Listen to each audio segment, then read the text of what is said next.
guys, Ethan here from Mitten Equipment. We got a Kubota BX80 here going out for delivery tomorrow.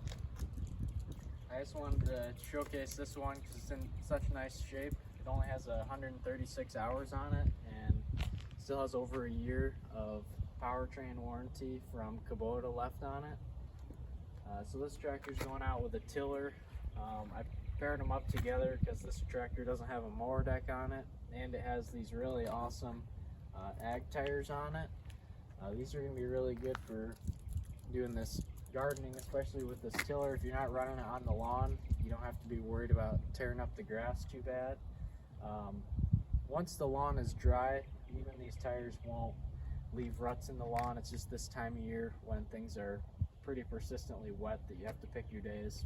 But this is the first 80 series Kubota I've had, and they've made a few improvements to the tractor that I really like over the older tractors where there hasn't really been a whole lot of changes.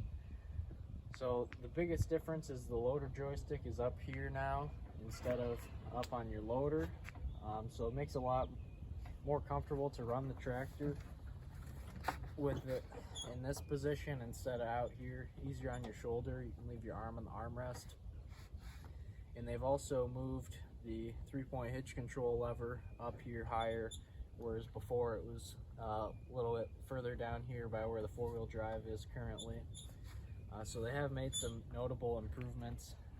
One thing I will say though is that this loader joystick should have a position that's further over than this is. Kind of the fast dump position it's missing.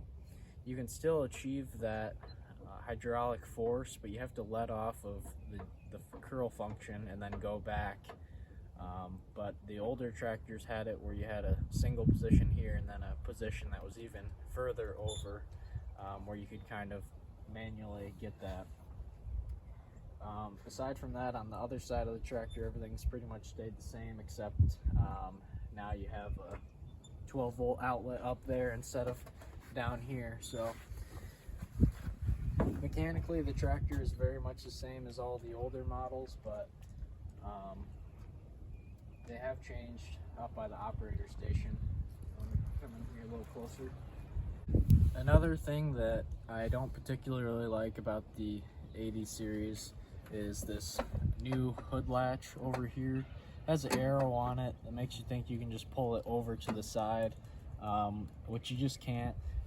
It's kind of a weird, you have to take the pressure off the hood and then pull up and over to get it to release. On the older tractors, you used to have just a simple lever here that would open this hood latch. I wish they would have stayed with that. Just a lot less moving parts, and it's easier for people to understand. The rest of the engine bay is pretty much the same. We have a one-piece opening hood now, so a little easier to access things without having to remove the engine cowl. And the engine cowls that were plastic were prone to cracking where they attached, so it should be a nice improvement. Also, this new air intake tube is in the way of me doing an oil change, so I just loosen these hose clamps and push this out of the way, and then you can pour the oil right into the valve cover like you should be able to.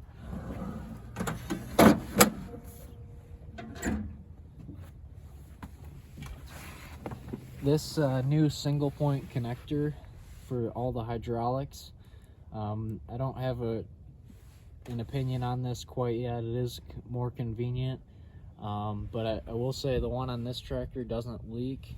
I don't think the loader's ever run off. The 1880 that I have ahead of the trailer right now, I'm trying to solve a leak that I have on the single point connector on that tractor. We can also see that there's a lot more moving parts for the loader. This all has to do with removing the loader. We have this kind of advanced parking stand mechanism that allows you to release the It's okay. That allows you to release the parking stand for the loader frame while sitting in the seat. I never thought it was too bad to have to get off the tractor to release the parking stand, but Kubota thought that was necessary. I guess we'll see. My main concern with this is that in the future we're going to see a lot of tractors where these linkages are bent from being used and it's not going to function correctly. So once again, there's a lot of moving pieces there.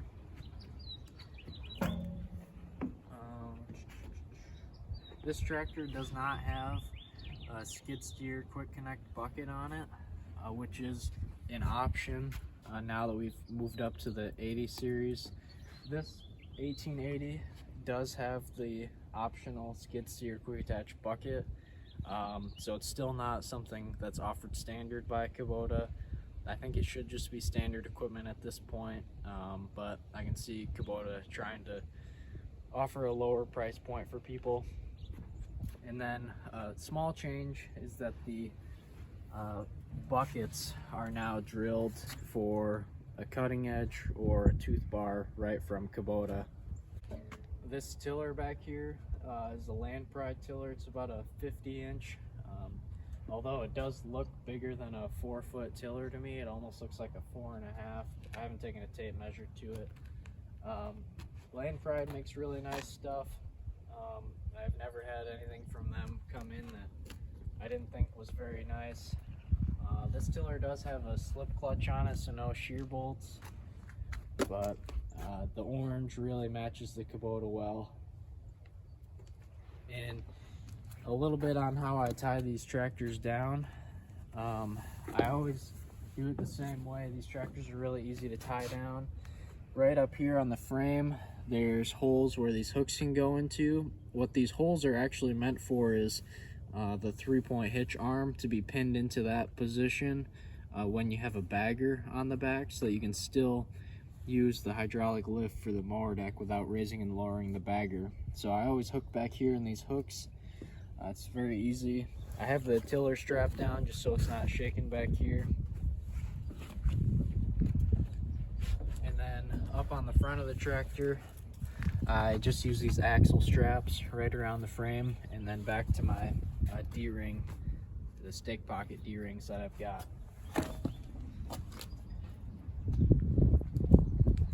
Well guys, that's all I've really got to say about this tractor yet. Hopefully we'll get some nicer weather and I'll be able to actually run one of these 80 series for a little bit. I maybe put an hour on this tractor, kind of in between snow and spring projects, so no real reason for me to use it. But we are a used equipment dealer in Rockford, Michigan.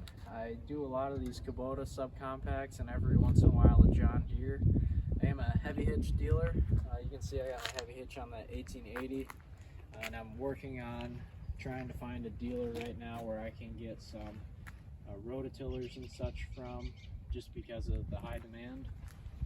But you can find all our listings at mittenequipment.com, or you can reach me at 616-747-1311. Thanks for watching guys, and I'll see you in the next video.